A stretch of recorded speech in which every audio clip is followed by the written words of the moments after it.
ನಡಿ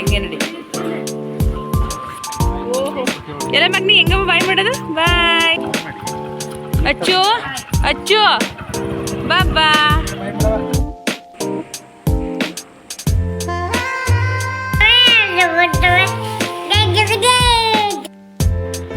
ಪಾಪು ಹೊಳ್ತಾ ಇದ್ದಾಳೆ, ಮಲಗಿಸ್ಬಿಡ್ತೀನಿ ಅವಳನ್ನ. ಹಾಯ್ ಎಲ್ರಿಗೂ ನಮಸ್ಕಾರ ಫ್ರೆಂಡ್ಸ್, ಎಲ್ಲರೂ ಹೇಗಿದ್ದೀರಾ? ಎಲ್ಲರೂ ಚೆನ್ನಾಗಿದ್ದೀರಾ ಅಂತ ಅಂದ್ಕೊಳ್ತೀನಿ. ನಾನು ಕೂಡ ತುಂಬ ಚೆನ್ನಾಗಿದ್ದೀನಿ. ಇದು 2 ದಿನದ ವ್ಲಾಗ್ ಆಗಿರುತ್ತೆ, ಬುಧವಾರ ಮತ್ತು ಗುರುವಾರ ದಿನದ ವ್ಲಾಗು. ಏನಾಯಿತು ಅಂತಂದರೆ, ಜ್ಯೋತಿ ಊರಿಗೆ ಹೋಗಿದ್ಲಲ್ವಾ, ಊರಿಗೆ ಹೋಗಾದ್ಮೇಲೆ ಅಲ್ಲಿ ಪಾಪುಗೆ ಸ್ವಲ್ಪ ಹುಷಾರು ತಪ್ಪಿಟ್ಟಿದೆ. ಅವನಿಗೆ ಅಂದರೆ ಏನೋ ಸ್ವಲ್ಪ ಲೂಸ್ ಮೋಷನ್ ಥರ ಸ್ಟಾರ್ಟ್ ಆಗಿಬಿಟ್ಟಿದೆ.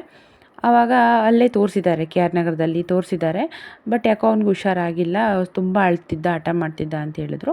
ಸೊ ನಾವು ಇಲ್ಲಿ ನನ್ನ ಮಗಳಿಗೆ ಮತ್ತು ಮಗನಿಗಿಬ್ರಿಗೂ ವ್ಯಾಕ್ಸಿನೇಷನ್ ಇತ್ತು, ಹಾಗಾಗಿ ಇಲ್ಲಿ ಅಪಾಯಿಂಟ್ಮೆಂಟ್ ತೊಗೊಂಡಿದ್ದೆ. ಸರಿ ಇಲ್ಲೇ ಕರ್ಕೊಂಬಂದುಬಿಡು, ಇದೇ ಡಾಕ್ಟರ್ ಹತ್ರ ತೋರಿಸೋಣ, ಚೆನ್ನಾಗಿ ನೋಡ್ತಾರೆ ಅಂತ ಹೇಳಿದ್ದಕ್ಕೆ ಅವರು ಇಬ್ಬರು ಬಂದರು. ನಾವು ಇಲ್ಲಿ ಬಂದ್ವಿ. ಪಾಪುಗೆ ಅಂದರೆ ನನ್ನ ಮಗನಿಗೆ 5ನೇ ವರ್ಷದ್ದು ವ್ಯಾಕ್ಸಿನೇಷನ್ನು ಸೆಕೆಂಡ್ ಡೋಸ್ ಇತ್ತು. ಹಾಗೆ ನನ್ನ ಮಗಳಿಗೆ 1 ಇಯರ್ ಕಂಪ್ಲೀಟ್ ಆದಮೇಲೆ ಒಂದು ವ್ಯಾಕ್ಸಿನೇಷನ್ ಇತ್ತು, ಅದನ್ನು ಹಾಕ್ಸಿದ್ವಿ. ಹಾಗೆ ಜ್ಯೋತಿ ಮಗನಿಗೂ ತೋರಿಸ್ಬಿಟ್ಟು ಮನೆಗೆ ಬಂದ್ವಿ. ಅಂದರೆ ಇವರು ಮತ್ತೆ ಊರಿಗೆ ವಾಪಸ್ ಹೋಗ್ತಾಯಿದ್ರು ಜ್ಯೋತಿಯವರು. ಜಾಸ್ತಿ ಹೊತ್ತು ಉಳ್ಕೊಳ್ಳೋ ಆಗಿರಲಿಲ್ಲ. ಹಾಗೆ ನಮಗೂ ಕೂಡ ಕೆಲಸ ಇತ್ತು, ಮನೆಗೆ ನೆಕ್ಸ್ಟ್ ಡೇ ಹಾಲು ಕುಸ್ಬೇಕಿತ್ತಲ್ವ ನಾವು, ಹಾಗಾಗಿ ಕೆಲಸ ಜಾಸ್ತಿ ಇತ್ತು. ವ್ಯಾಕ್ಸಿನ್ ಹಾಕ್ಸ್ಕೊಂಡ್ಬಂದ್ವಿ. ಚಿನಿ ಎಲ್ಗಪ್ಪ ನಿಮಗೆ ಚುಚ್ಚಿ ಮಾಡಿದ್ದು ತೋರಿಸ್ಬಿಡು. ಒಂದೇ ಒಂದು ಪಾಯಿಂಟ್ ಕೂಡ ಅಳ್ಳಿಲ್ಲ ಗೊತ್ತಾ, ಕುಯ್ ಅಂತ ಕೂಡ ಅನ್ಲಿಲ್ಲ ನನ್ನ ಮಗಳು. ಅಲ್ಲೇ ಶಾಕ್ ಆಗಿಬಿಟ್ಟು ಡಾಕ್ಟ್ರೇ, ಏನೇ ಇಷ್ಟೊಂದು ಸ್ಟ್ರಾಂಗ್ ಆಗಿಬಿಟ್ಟಿದೆ ಅಂತಿದ್ರು. ಕೈ ತೋರ್ಸಮ್ಮ, ಎಲ್ಲಿಗೆ ಹಾಕಿರೋದು? ಇಲ್ಲಿಗೆ ಹಾಕಿರೋದು. ನನ್ನ ಮಗನಿಗೂ ಹಾಕಿದ್ರು. ಅವನಿಗೆ ಸೆಕೆಂಡ್ ಡೋಸ್ ಒಂದು ಬ್ಯಾಲೆನ್ಸ್ ಇತ್ತು, ಅದಕ್ಕೆ ಇವಳ್ದು ಆಯಿತು. ಇವಾಗ ಜ್ಯೋತಿಯವರು ಹೊರಟ್ಬಿಡ್ತೀನಿ ಅಂತವ್ರೆ, ಅದಕ್ಕೆ ಅಡುಗೆ ಮಾಡ್ತಾಯಿದ್ದೀನಿ ಬೇಗ. ಚಿಕನ್ ಮಾಡ್ತಾಯಿದ್ದೀನಿ, ಚಿಕನ್ ಗ್ರೇವಿ ಮಾಡಿ ರೈಸ್ ಮಾಡ್ತಾಯಿದ್ದೀನಿ, ಸ್ವಲ್ಪ ಬೇಗ ಆಗುತ್ತೆ ಅಂತ. ಊಟ ಮಾಡಬೇಕು, ಹೊಟ್ಟೆನೂ ಹಶ್ವಾಗ್ಬಿಟ್ಟಿದೆ. ಆಗಲೇ 2:30 ಆಗಿಬಿಟ್ಟಿದೆ ಟೈಮು, ಊಟ ಮಾಡಬೇಕು. ಚಿಕನ್ ಗ್ರೇವಿ ಮಾಡ್ತಾ ಇದ್ದೀನಿ, ಒಗ್ಗರಣೆಗೆ ಹಾಕಿದ್ದೀನಿ. ಈ ಕಡೆ ರೈಸ್ಗೆ ಇಟ್ಟಿದ್ದೀನಿ. ಕುಕ್ಕರ್ದು ಮುಚ್ಚಳ ಹೋಗ್ಬಿಟ್ಟಿದೆ, ಅಂದರೆ ಏನೋ ವಿಷಲ್ ಬರ್ತಾ ಇಲ್ಲ, ಅದಕ್ಕೆ ಸ್ವಲ್ಪ ತೆಗಿ, ಜಾಸ್ತಿ ತೆಗಿಬೇಡ.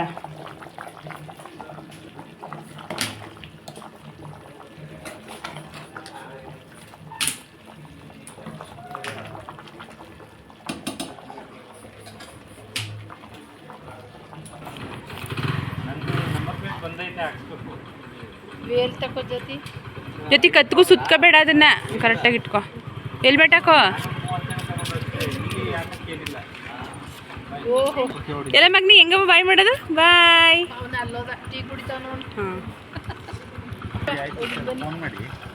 ಅಚ್ಚು ಅಚ್ಚು ಬಾಬಾ ಅಚ್ಚು ಬಾಯ್. ಹಾಂ ಬಾಯ್.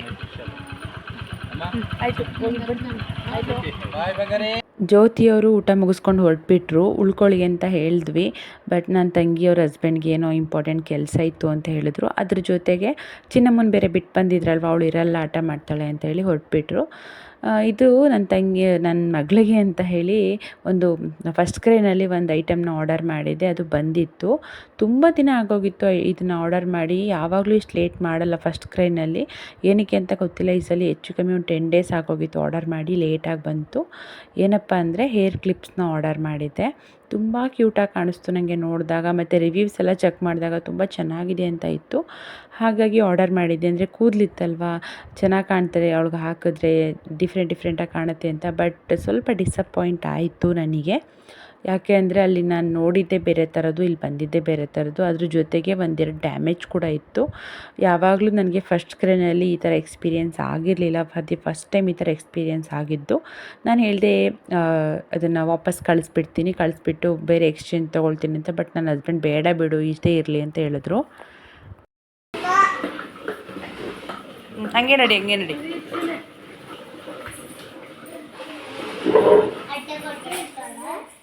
ಏನಿಲ್ಲ ಬಾ, ಆಡ್ಸು ಅಂತ.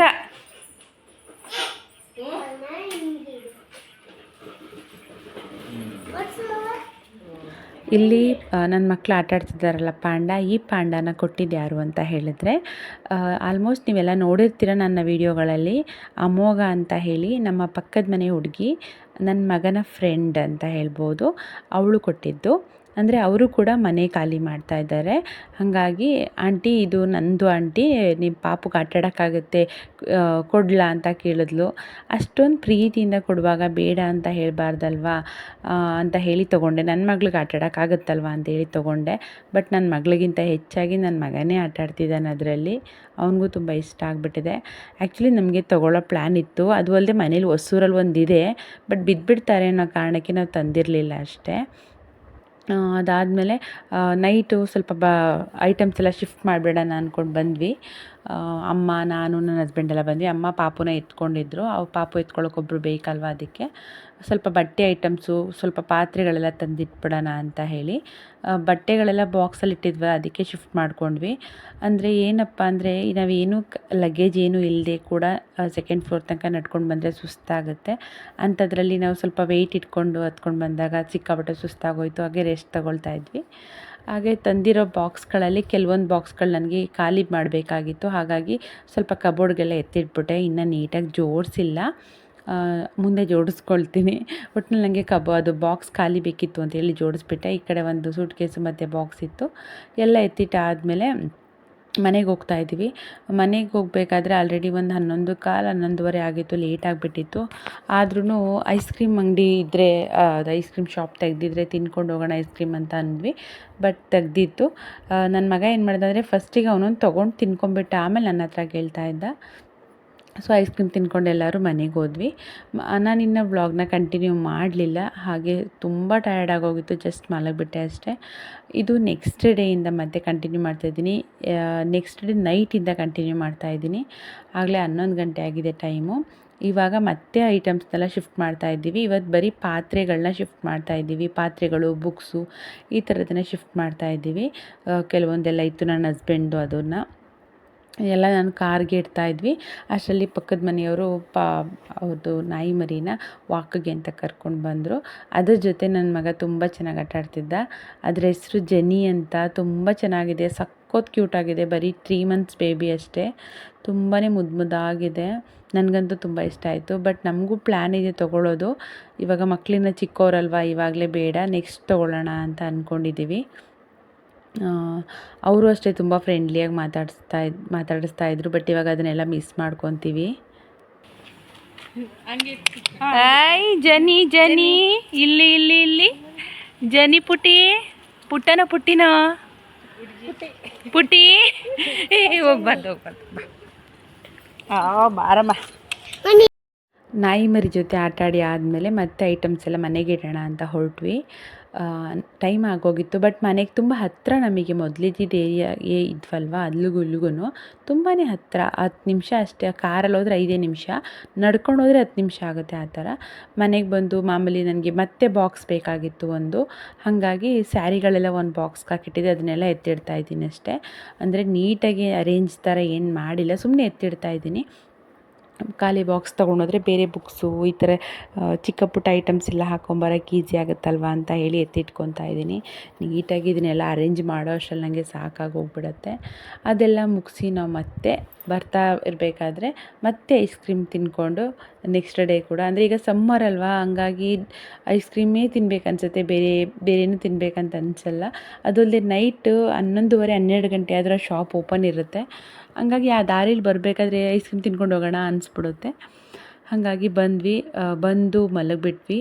ಮತ್ತು ನೆಕ್ಸ್ಟ್ ಡೇ ಇದು ಆ್ಯಕ್ಚುಲಿ ನಾನು ವಿಡಿಯೋ ಸ್ಟಾರ್ಟಿಂಗಲ್ಲಿ ಹೇಳಿದೆ 2 ಡೇಸ್ ವ್ಲಾಗ್ ಅಂತ. ಇದು 2 ಡೇಸ್ ವ್ಲಾಗ್ ಅಲ್ಲ, 3 ಡೇಸ್ ವ್ಲಾಗು. ಜ್ಯೋತಿಯವ್ರು ಬಂದಿದ್ದು ಮಂಗಳವಾರ, ನಾನು ಸಾರಿ ಮರ್ತ್ಕೊಂಡು ಬುಧವಾರ ಅಂತ ಹೇಳಿದೆ. ಮತ್ತು ಇದು ಗುರುವಾರ ಹಾಲುಕ್ಸೋ ದಿನ. ಬೆಳಗ್ಗೆ ಬೇಗನೆ ಎದ್ದಿದ್ದೀನಿ. ಬೇಗನೆ ಎದ್ದು ಸ್ನಾನ ಮಾಡಿ, ಪಾಪುಗೂ ಕೂಡ ಸ್ನಾನ ಮಾಡಿಸಿ ರೆಡಿ ಮಾಡಿದ್ದೀನಿ. ಅವಳು ಸ್ನಾನ ಮಾಡಿ ಮಲಗಿದ್ಲು, ಅದಕ್ಕೆ ಫೇಸ್ ಆ ಥರ ಆಗಿದೆ ಅಷ್ಟೇ. ನಿದ್ದೆ ಮಾಡ್ತಾಯಿದ್ಲು, ನಿದ್ದೆಗಣ್ಣು ಥರ ಕಾಣಿಸ್ತಿದೆ. ನಾನು ಎದ್ದು ಸ್ನಾನ ಮಾಡಿ ರೆಡಿಯಾಗಿದ್ದೀನಿ. ರೆಡಿಯಾಗಿ ಹಾಲು ಕುಸ್ಬೇಕಲ್ಲ, ಹಾಗಾಗಿ ಹೋಗ್ತಾ ಇದ್ದೀವಿ. ಇವಾಗ ಹೋಗೋಕ್ಕಿಂತ ಮುಂಚೆ ಮನೆ ಹತ್ರನೇ ಮಾರುತಿ ಟೆಂಪಲ್ ಇತ್ತಲ್ಲ, ಅಲ್ಲಿಗೆ ಹೋಗ್ಬಿಟ್ಟು ಪೂಜೆ ಮಾಡಿಸ್ಕೊಂಡು ಸ್ವಲ್ಪ ತೀರ್ಥ ತೊಗೊಂಡೋಗೋಣ ಅಂತ ಅಂದ್ಕೊಂಡ್ವಿ. ಹಾಗಾಗಿ ದೇವಸ್ಥಾನಕ್ಕೆ ಹೋದ್ವಿ. ನಾನು ಮತ್ತು ಪಾಪು ಮತ್ತು ನನ್ನ ಹಸ್ಬೆಂಡ್ 3 ಜನ ಹೋಗಿದ್ದು. ಅಮ್ಮ ಮತ್ತು ನನ್ನ ಮಗ ಎಲ್ಲ ಕಾರಲ್ಲೇ ಕೂತಿದ್ರು. ಯಾರೂ ಜನನೇ ಇರಲಿಲ್ಲ. ದೇವಸ್ಥಾನ ಬೆಳಿಗ್ಗೆನೇ ಅವಾಗ ತಾನೇ ಓಪನ್ ಮಾಡಿದರು. ಪೂಜೆ ಮಾಡಿದರು. ಹೋಗಿ ಮಂಗಳಾರತಿ ತೊಗೊಂಡು ತೀರ್ಥ ಕೇಳಿದ್ವಿ, ಈ ಥರ ಮನೆಗೆ ಹೋಗ್ಬೇಕಂತ ಕೊಟ್ಟರು. ತೀರ್ಥ ತೊಗೊಂಡು ಮನೆಗೆ ಬಂದು ರೆಡಿ ಮಾಡ್ಕೊತಾ ಇದ್ದೀವಿ ಇಲ್ಲಿ ಎಲ್ಲನೂ. ಅಂದರೆ ಇಲ್ಲಿ ದೇವ್ರ ಮನೆ ಇಲ್ಲ ಅಲ್ವಾ ಸಪ್ರೇಟಾಗಿ, ಹಾಗಾಗಿ ಇಲ್ಲಿ ಎಕ್ಸ್ಟ್ರಾ ಒಂದಷ್ಟು ಟೇಬಲ್ ಇತ್ತಲ್ಲ, ಟೇಬಲ್ ಮೇಲೇ ಇಟ್ಟು ಪೂಜೆ ಮಾಡೋಣ ಅಂತ ಹೇಳಿ ಎಲ್ಲ ರೆಡಿ ಮಾಡ್ಕೊತಾ ಇದ್ದೆ. ಅಮ್ಮ ಹೆಲ್ಪ್ ಮಾಡ್ತಾಯಿದ್ರು. ನಾವು ಈ ಥರ ಕೆಲಸ ಮಾಡ್ಕೊತಾ ಇದ್ದೀವಿ. ಆದರೆ ಟೈಮ್ ಆಗೋಗಿರೋದೇ ಗೊತ್ತಿಲ್ಲ. ನಾವು ಪುರೋಹಿತ್ರ ಹತ್ರ ಎಷ್ಟು ಗಂಟೆಗೆ ಹಾಲು ಉಕ್ಕಿಸ್ಬೇಕು ಅಂತ ಟೈಮ್ ಕೇಳಿದಾಗ ಅವರು ಬ್ರಾಹ್ಮಿ ಮುಹೂರ್ತದಲ್ಲಿ ಉಕ್ಸಿದ್ರೆ ಒಳ್ಳೆಯದು, ಅಂದರೆ 6 ಗಂಟೆ 5:30 ಒಳಗಡೆ ಉಕ್ಕಿಸಿ. ನಿಮಗೆ ಸಾಧ್ಯ ಆಗಲಿಲ್ಲ ಅಂದರೆ 7:30ಯಿಂದ 9 ಗಂಟೆ ಒಳಗಡೆ ಹಾಲು ಉಕ್ಕಿಸಿ ಅಂತ ಹೇಳಿದರು. ಬಟ್ ನಾವು ಟೈಮೇ ನೋಡ್ಕೊಂಡಿಲ್ಲ, ನಿಧಾನಕ್ಕೆ ಮಾಡ್ತಾಯಿದ್ದೀವಿ. ಅದ್ರ ಮಧ್ಯೆ ಮಕ್ಕಳು ಬೇರೆ ಮಕ್ಕಳು ಅವಳು ಪಾಪನೂ ಕರೀತಾಳೆ, ನನ್ನ ಮಗನೂ ಕರೀತಾನೆ, ನೋಡ್ಕೊತಿದ್ದೀನಿ. 8:45 ಆಗಿಬಿಟ್ಟಿದೆ ಆವಾಗಲೇ. ಅಯ್ಯೋ ಟೈಮ್ ಆಗಿಬಿಟ್ಟಿದೆಯಲ್ಲ ಅಂತ ಹೇಳಿ ಬೇಗ ಬೇಗ ಫಾಸ್ಟಾಗಿ ಮಾಡಿಕೊಂಡು ಮಾಡ್ತಾಯಿದ್ದೀನಿ. ಅಮ್ಮ ಆ ಕಡೆ ದೇವ್ರ ಫೋಟೋಗೆ ರೆಡಿ ಮಾಡ್ತಾಯಿದ್ರು. ಈ ಕಡೆ ಹಾಲು ಉಗ್ಸೋದಕ್ಕೆ ಇಟ್ಬಿಡೋಣ, ಹಾಲು ಕಾಯ್ತಾ ಇರುತ್ತಲ್ವ, ಇನ್ನು ಟೈಮ್ ಆಗಿಬಿಟ್ರೆ 9 ಗಂಟೆ ಆಗಿಬಿಟ್ರೆ ಸುಮ್ಮನೆ ಪ್ರಾಬ್ಲಮ್ ಆಗುತ್ತೆ ಅಂತೇಳಿ ಪೂಜೆಗೆ ನಾನು ರೆಡಿ ಮಾಡಿಕೊಂಡೆ. ಅದು ಗರಿಕೆ ಸಿಗಲಿಲ್ಲ ಗಣಪತಿ ಮಾಡೋದಕ್ಕೆ, ಅಂದರೆ ಬೆನಕನ ಮಾಡೋದಕ್ಕೆ, ಅದಕ್ಕೆ ಅಕ್ಷತೆನೇ ಹಾಕಿಟ್ಟಿದ್ದೆ. ಎಲ್ಲೋ ಓದಿದ ನೆನಪು ನನಗೆ. ಎಲ್ಲೂ ಬೆನಕ ಮಾಡೋದಕ್ಕೆ ನಮಗೆ ಗರಿಕೆ ಸಿಗದೇ ಇರೋವಂಥ ಟೈಮಲ್ಲಿ ಒಂದು ವೀಳ್ಯದೆಲೆಗೆ ಅರಿಶಿನ ಕುಂಕುಮ ಹಾಕಿಬಿಟ್ಟು ಅಕ್ಷತೆಯನ್ನು ಹಾಕಿದ್ರೆ ಅದೇನೇ ಬೆನಕಕ್ಕೆ ಸಮಾನ ಅಂತ ಓದಿದ್ದೆ. ಹಾಗಾಗಿ ಅದನ್ನೇ ಇಟ್ಬಿಟ್ಟು ಹಾಲು ಕಾಯೋದಕ್ಕೆ ಅಂತ ಆ ಕಡೆ ಇಟ್ಬಿಟ್ಟು ಪೂಜೆ ಮಾಡಿಬಿಟ್ಟು ಸ್ಟವ್ ಎಲ್ಲ ಕ್ಲೀನ್ ಮಾಡಿಟ್ಟಿದ್ದೆ. ನೆನೆಯೇ ಎಲ್ಲ ಒರೆಸಿ ಇಟ್ಬಿಟ್ಟು ಹಾಲು ಕಾಯಿಸೋಕೆ ಇಟ್ಬಿಟ್ಟು ಈ ಕಡೆ ಪೂಜೆಗೆ ರೆಡಿ ಮಾಡ್ಕೊತಾ ಇದ್ದೀನಿ. ಮಾಮೂಲಿ ಹಣ್ಣು ಕಾಯಿ ಕೆಚ್ಚಿ ಪೂಜೆ ಮಾಡ್ತಾಯಿದ್ದೀನಿ. ಆ ಕಡೆ ಹಾಲು ಕಾಯ್ತಾ ಇತ್ತು, ಅದು ಭಯ. ಈ ಕಡೆ ಪೂಜೆ ಮಾಡ್ಬೇಕಾದ್ರೆ ಎಲ್ಲಿ ಉಕ್ಬಿಡುತ್ತಪ್ಪ ಅಂತ ಹೇಳಿ ಪರವಾಗಿಲ್ಲ, ಏನು ಉಕ್ಕಲಿಲ್ಲ. ಹಾಲು ಕಾಯಿಸೋ ಪಾತ್ರೆ ಕೂಡ ಹೊಸದೇನೆ, ಹಿಂದಿನ ದಿನ ಹೋಗಿ ತೊಗೊಂಡು ಬಂದಿದ್ದು. ಬಟ್ ಅದೆಲ್ಲ ವೀಡಿಯೋ ಮಾಡ್ಕೊಳಕ್ಕಾಗಲಿಲ್ಲ. ಪೂಜೆ ಸಾಮಾನು ತರಕ್ಕೆ ಹೋಗಿದ್ನಲ್ಲ ಆವಾಗ ತೊಗೊಂಡು ಬಂದೆ. ಆಮೇಲೆ ಹಾಲು ಉಕ್ಕಿ ಬರುವಾಗ ಮಾಮೂಲಿ ಅಕ್ಷತೆ ಹಾಕಬೇಕು 3 ಸಲ ಅಂತ ಗೊತ್ತಲ್ವ, ಹಾಗಾಗಿ ಎಲ್ಲರೂ ಅಕ್ಷತೆ ಇಟ್ಕೊಂಡು ವೆಯ್ಟ್ ಮಾಡ್ತಾ ಇದ್ವಿ. ಆಮೇಲೆ ಹಾಲು ಉಕ್ಕಿ ಬಂತು. ನಿಜ ಹೇಳಬೇಕು ಅಂದರೆ ತುಂಬಾ ಚೆನ್ನಾಗಿ ಉಕ್ಕಿ ಬಂತು. ಫಸ್ಟ್ ಅದು ವೀಡಿಯೋ ಆನ್ ಮಾಡಿದ್ದೀನಿ ಅಂದ್ಕೊಂಡೆ, ವೀಡಿಯೋ ಆನ್ ಆಗಿರಲಿಲ್ಲ. ಅದಕ್ಕೆ 3 ಸಲ ಉಕ್ಕಿಸ್ಬೇಕಲ್ವ, ಸೊ ಇದು ಸೆಕೆಂಡ್ ಟೈಮು. ಆಫ್ ಮಾಡಿ ಅಂದರೆ ಸಿಮ್ಮಲ್ಲಿಟ್ಟು ಮತ್ತೆ ಉಕ್ಕಿಸ್ದೆ. ಫೈನಲಿ ದೇವ್ರ ಫೋಟೋಕ್ಕೆಲ್ಲ ರೆಡಿ ಮಾಡಿದ್ದಾಯಿತು. ಗುರುವಾರ ಆಗಿರೋದ್ರಿಂದ ನಮ್ಮ ರಾಯರು ನನಗೆ ಗುರುವಾರನೇ ಬರಬೇಕು ಮನೆಗೆ ಅಂತ ಇತ್ತು. ನನ್ನ ಹಸ್ಬೆಂಡ್ ಕೂಡ ಅದನ್ನೇ ಹೇಳಿದ್ರು, ರಾಯರ ವಾರನೇ ಹೋಗೋಣ ಮನೆಗೆ, ಹೊಸ ಮನೆಗೆ ಅಂತ. ಹಾಗಾಗಿ ನಾವು ಗುರುವಾರನೇ ಬಂದಿದ್ದು. ಹಂಗೂ ಕೆಲವ್ರು ಕೇಳ್ತಿದ್ರು, ಎಲ್ಲರೂ ಶುಕ್ರವಾರ ಹೋಗ್ತಾರೆ, ನೀವೇನು ಗುರುವಾರ ಹೋಗ್ತಿದ್ದೀರಾ ಅಂತ. ರಾಯರ ವಾರ ನಮಗೆ ತುಂಬ ಇಷ್ಟ, ಹಾಗಾಗಿ ಗುರುವಾರನೇ ಬಂದ್ವಿ. ಹೊಸ್ಲಿಗೆಲ್ಲ ರಂಗೋಲಿ ಹಾಕಿದೆ. ಬಟ್ ನನ್ನ ಮಗಳು 2 ಸಲ ಅಳಿಸ್ಬಿಟ್ಲು. 3ನೇ ಸಲಕ್ಕೆ ರಂಗೋಲಿ ಬಿಟ್ಟಿರೋದು ಅಳಿಸಿ ಆದಮೇಲೆ. ಆಮೇಲೆ ತಿಂಡಿಗೆ ರೆಡಿ ಮಾಡ್ತಾಯಿದ್ದೀನಿ.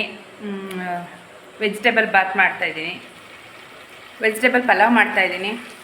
ಬೇಯ್ತಾ ಇದೆ. ಲೇಟಾಗೋಯ್ತು. ಎಷ್ಟೇ ಬೇಗ ಇದು ಮಾಡಿದ್ರೂ ಲೇಟೇ ಆಗೋಗುತ್ತೆ.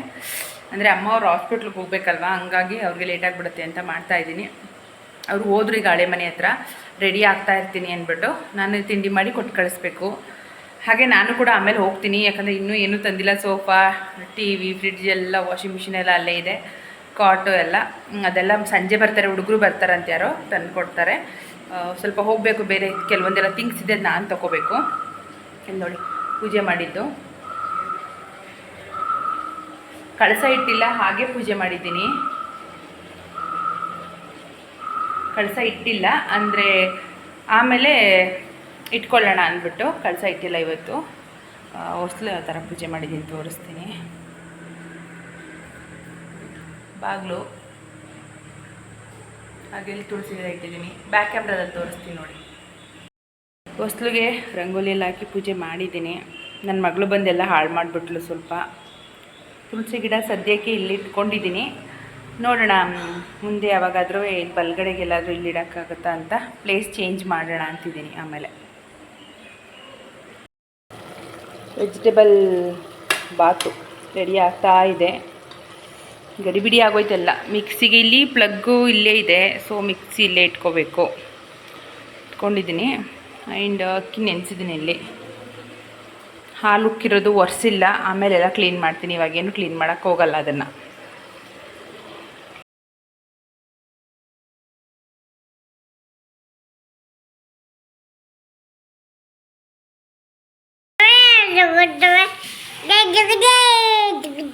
ಮತ್ತು ಸಂಜೆಯಿಂದ ಕಂಟಿನ್ಯೂ ಮಾಡ್ತಾ ಇದ್ದೀನಿ. ಸಂಜೆ ಸೋಫಾ, ವಾಷಿಂಗ್ ಮಿಷಿನು, ಮತ್ತು ಬೀರು, ಫ್ರಿಡ್ಜು, ಮಂಚ ಇದೆಲ್ಲ ತರೋದಿತ್ತು. ಹಾಗಾಗಿ ಬಂದಿದ್ದರು, ಎಲ್ಲ ಶಿಫ್ಟ್ ಮಾಡ್ತಾಯಿದ್ರು. ಬೇರೆಯವ್ರು ಬಂದು ಎಲ್ಲ ಇಡ್ತಾಯಿದ್ರು. ಪಾಪ ಅವ್ರಿಗೂ ಕೂಡ ತುಂಬ ಕಷ್ಟ ಆಗೋಯಿತು. ಸರಿ, ಅವ್ರ ಊಟಕ್ಕೆ ಅಂತ ಅಂದ್ಬಿಟ್ಟು ರೈಸ್ ಮಾಡಿ, ಟೊಮೊಟೊ ತಿಳಿ ಸಾಂಬಾರು ಮಾಡಿ, ಹಪ್ಳ ಹಾಕಿದ್ದೆ ಅಷ್ಟೇ. ಅಂದರೆ ನಾನ್ ವೆಜ್ ಏನೋ ಮಾಡೋ ಆಗಿರಲಿಲ್ಲ, ಅದಕ್ಕೋಸ್ಕರ. Friends, welcome back. ಎಲ್ಲ ಶಿಫ್ಟಿಂಗ್ ಆಗಿದೆ, ಆಲ್ಮೋಸ್ಟ್ ಒಂದು 90% ಶಿಫ್ಟಿಂಗ್ ಆಯಿತು. ಇನ್ನೂ ಎಲ್ಲ ಕರೆಕ್ಟಾಗಿ ಆರ್ಗನೈಸ್ ಮಾಡಿಲ್ಲ, ಸುಮ್ಮನೆ ಸಿಕ್ಕ ಕಡೆ ಹಾಕಿದ್ದಾರೆ. ಅಲ್ಲಿ ನೋಡಿ, ಅಲ್ಲೆಲ್ಲ ಹಾಗೆ ಇದೆ. ರೂಮಲ್ಲಿ ಮಂಚ ಎಲ್ಲ ಇನ್ನೂ ಫಿಕ್ಸ್ ಮಾಡಿಲ್ಲ, ಸುಮ್ಮನೆ ಹೇಗೇಗೋ ಇಟ್ಟಿದ್ದಾರೆ. ನೀವು ಕಿಚನ್ ಕಡೆ ನೋಡಬೇಕು, ನನಗೆ ತಲೆನೋವು ಬಂದುಬಿಟ್ಟಿದೆ. ಕಿಚನ್ನ ನೋಡಿಬಿಟ್ಟು ಯಾವಾಗಪ್ಪ ಇದನ್ನೆಲ್ಲ ಸೆಟ್ ಮಾಡ್ಕೊಳ್ತೀನಿ, ಯಾವಾಗ ಸರಿ ಮಾಡ್ಕೊಳ್ತೀನಿ ಅನ್ನಿಸ್ಬಿಟ್ಟಿದೆ. ಟೈಮು ಆಗಲೇ ಒಂದು 10 ಗಂಟೆ ಆಗಿಬಿಟ್ಟಿದೆ. ನಾವು ಇನ್ನೂ ಆ ಮನೆಗೆ ಹೋಗಿಲ್ಲ. ಇವತ್ತು ನೈಟ್ ಅಲ್ಲಿಗೆ ಹೋಗ್ತೀವಿ ಮಲ್ಗೋದಕ್ಕೆ. ಇಲ್ಲಿ ಇನ್ನೂ ಊಟ ಮಾಡಿಲ್ಲ. ಅಂದರೆ ಶಿಫ್ಟ್ ಮಾಡೋಕ್ಕೆ ನನ್ನ ಹಸ್ಬೆಂಡ್ ಫ್ರೆಂಡ್ಸ್ ಬಂದಿದ್ದರು, ಅವ್ರು ಇನ್ನೂ ಊಟ ಮಾಡಿಲ್ಲ. ಅವ್ರು ಊಟ ಮಾಡಾದಮೇಲೆ ಅಲ್ಲಿಗೆ ಹೋಗೋಣ ಅಂತ ಅಂದ್ಕೊಂಡಿದ್ದೀವಿ. ಹಾಗೆ ನಾಳೆ ಕಿಚನ್ಗೆ ಸ್ವಲ್ಪ ಅದು ರಿಮೂವಬಲ್ಲು ಕಬೋರ್ಡ್ಸ್ ಬರುತ್ತಲ್ಲ, ಅದನ್ನು ಮಾಡಿಸ್ಕೊಳ್ಳೋದಕ್ಕೆ ನನ್ನ ಹಸ್ಬೆಂಡ್ ಫ್ರೆಂಡ್ ಇನ್ನೊಬ್ಬರು ಬರ್ತಿದ್ದಾರೆ, ಪರಿಚಯ ಮಾಡಿಸ್ತೀನಿ. ಅವರು ಮೆಜರ್ಮೆಂಟ್ ತೊಗೊಳಕ್ಕೆ ಬರ್ತಾರೆ. ಸೊ ಮತ್ತೆ ಇಲ್ಲಿಗೆ ಬರಬೇಕು. ಅಂದರೆ ಈಗ ಜಸ್ಟ್ ಮಲ್ಗಕ್ಕೆ ಮಾತ್ರ ಹೋಗ್ತಿದ್ದೀವಿ ಅದೇ ಮನೆಗೆ. ಅಲ್ಲಿ ಮಲಗಿದ್ದು ಬೆಳಗ್ಗೆ ಎದ್ದು ಇನ್ನು ಸ್ವಲ್ಪ ಐಟಮ್ಸ್ನ ತೊಗೊಂಡು ಇಲ್ಲಿಗೆ ಬಂದುಬಿಡ್ತೀವಿ. ಅಂದರೆ ತಿಂಡಿ ಎಲ್ಲ ಇಲ್ಲೇ ಮಾಡ್ತೀನಿ ಬಂದು. ನೋಡಿ, ಪಾಪುಗೆ ಸೆಕೆ ಜಾಸ್ತಿ ಆಗಿಬಿಟ್ಟಿದೆ, ಸೊ ಬಟ್ಟೆನೇ ಹಾಕಿಲ್ಲ ಅವಳು, ಹಾಗೆ ಇದ್ದಾಳೆ. ಆ್ಯಂಡ್ ನನ್ನ ಮಗ ನೋಡಿ ಅಲ್ಲಿ ಇಲ್ಲಿ ಮಲಗಿಬಿಟ್ಟಿದ್ದಾನೆ. ಬಮ್ಮ ನನ್ನ ಮಗ ಮಲ್ಕೊಂಡ್ಬಿಟ್ಟಿದ್ದಾನೆ. ಅವನು ಪಾಪ ತುಂಬ ಓಡಾಡಿಬಿಟ್ಟ, ಸುಸ್ತಾಗ್ಬಿಟ್ಟಿದ್ದಾನೆ, ಅದಕ್ಕೆ ಮಲಗಿಬಿಟ್ಟಿದ್ದಾನೆ. ನಾನು ಊಟ ಮಾಡಿಲ್ಲ, ತುಂಬ ಟಯರ್ಡ್ ಆಗಿಬಿಟ್ಟಿದೆ. ರಾತ್ರಿ ಮಲ್ಕೋಬೇಕಾದ್ರೆ 1:30 ಆಗಿತ್ತು. ಮತ್ತೆ ಬೆಳಗ್ಗೆ ಒಂದು 4:45, 5 ಗಂಟೆಗೆ ಎದ್ದಿರೋದು. ನಿದ್ರೆ ಮಾಡಿಲ್ಲ, ಟಯರ್ಡ್ ಆಗಿಬಿಟ್ಟಿದೆ, ನಿದ್ರೆ ಬರ್ತಾ ಇದೆ. ವೆಯ್ಟ್ ಮಾಡ್ತಾ ಇದ್ದೀನಿ ನನ್ನ ಹಸ್ಬೆಂಡ್ ಬರಲಿ, ಅವರೆಲ್ಲರೂ ಬಂದರೆ ಊಟ ಹಾಕೊಟ್ಬಿಟ್ಟು ಓಡ್ಬಿಡೋಣ ಅಂತ. ಅಷ್ಟೇ, ಇನ್ನೇನಿಲ್ಲ. ಇನ್ನು ನಾಳೆ ಇದು ಸಪ್ರೇಟು ವೀಡಿಯೋ ಮಾಡ್ತೀನಿ. ಅದು ಬಂದು ಮೆಜರ್ಮೆಂಟ್ ಎಲ್ಲ ತೊಗೊಂಡು ಏನು ಮಾಡ್ತಾರೆ ಅವರು, ಅದನ್ನೆಲ್ಲ ಸಪ್ರೇಟ್ ವೀಡಿಯೋ ಮಾಡ್ಕೊಳ್ತೀನಿ. ಆ್ಯಂಡ್ ನಾವು ಪಾಪುಗೆ ಮುಡಿ ಕೊಡಬೇಕು. ಏನಮ್ಮ ಅಕ್ಕಮ್ಮ ನೀ ಚಾಚು ಬರ್ತಿದ್ಯಾ? ಪಾಪುಗೆ ಮುಡಿ ಕೊಡಬೇಕು. ನಮ್ಮದು ಸೂಳೆಕೋಟೆ ಆಂಜನೇಯ ಸ್ವಾಮಿ ದೇವಸ್ಥಾನ ಮನೆ ದೇವರು, ಅಲ್ಲಿಗೆ ಹೋಗಬೇಕು. ಸೊ ನಾಳೆ ಊರಿಗೆ ಹೋಗೋಣ ಅಂತ ಅಂದ್ಕೊಂಡಿದ್ದೀವಿ. ನಾಳೆ ಸಂಜೆ ನೋಡೋಣ, ಆದರೆ ನಾಳೆ ಸಂಜೆ ಊರಿಗೆ ಹೋಗ್ತೀವಿ, ಇಲ್ಲಾಂದರೆ ನಾಡಿದ್ದು ಬೆಳಗ್ಗೆ ಹೋಗ್ತೀವಿ. ಸೊ ಸಾಧ್ಯ ಆದರೆ ಅದು ಸಪ್ರೇಟ್ ವ್ಲಾಗ್ ಮಾಡ್ತೀನಿ ನಾನು. ಅಷ್ಟೇನೇನಿಲ್ಲ. ಇವಾಗ ಪಾಪು ಅಳ್ತಾವಳೆ, ಅವಳಿಗೆ ಮಲಗಿಸ್ಬೇಕು. ಅವಳಿಗೆ ನಿದ್ರೆ ಬಂದುಬಿಟ್ಟಿದೆ, ಆಮೇಲೆ ಸೆಕೆ ಬೇರೆ ಆಗ್ತಿದೆ, ಅದಕ್ಕೆ ಜಸ್ಟ್ ಡೈಪರಲ್ಲಿ ಬಿಟ್ಟಿದ್ದೀನಿ. ಈಗ ಪರವಾಗಿಲ್ಲ, ಗಾಳಿ ಬೀಸ್ತಾ ಇದೆ. ವಿಂಡೋ ಇದೆಯಲ್ಲ, ವಿಂಡೋಲೆಲ್ಲ ಗಾಳಿ ಬೀಸ್ತಾ ಇದೆ, ಅಂತ ಸೆಕೆ ಏನಿಲ್ಲ. ಅವಳಿಗೆ ಸ್ವಲ್ಪ ರ್ಯಾಷಸ್ ಆಗಿಬಿಟ್ಟಿದೆ, ಸ್ವೆಟ್ ರ್ಯಾಷಸ್ಸು. ಹಾಗಾಗಿ ಸ್ವಲ್ಪ ಉರಿಯುತ್ತೆ ಅನಿಸುತ್ತೆ, ಹಾಗಾಗಿ ಅಳ್ತಾಳೆ. ಚಾನಲ್ ಇನ್ನೂ ಯಾರಾದರೂ ಸಬ್ಸ್ಕ್ರೈಬ್ ಮಾಡದೆ ನೋಡ್ತಿದ್ರೆ ಪ್ಲೀಸ್ ಸಬ್ಸ್ಕ್ರೈಬ್ ಮಾಡ್ಕೊಂಡು ನೋಡಿ, ಪ್ಲೀಸ್ ನನಗೆ ಸಪೋರ್ಟ್ ಮಾಡಿ. ಪಾಪು ಅಳ್ತಾ ಇದ್ದಾಳೆ, ಮಲಗಿಸ್ಬಿಡ್ತೀನಿ ಅವಳನ್ನ.